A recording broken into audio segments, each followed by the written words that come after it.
Poštovani gledoci, sad ćemo razgovarati sa očevicima ovog tragičnog zločina.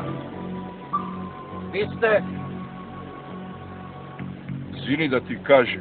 Gospodine Zini, vas dvojica ste bili ovde na mestu zločina. Mi smo, bre, tu već 2,5 sata, čekamo neke bivše prijatelja da izađu iz onog kafića, da im se načestitamo mile nove godine. Možete li nam reći kako je došlo do ovog incidenta? Otkud znam, mi smo tu bili parkirani, onaj mator je doletao s nekim sankama, otkud znam, tu parkirao, valjda da naranio na njegove antilope, jebem li ih, šta li su, otkud znam. I šta je onda bilo? Onda nastala tragedija i katastrofa.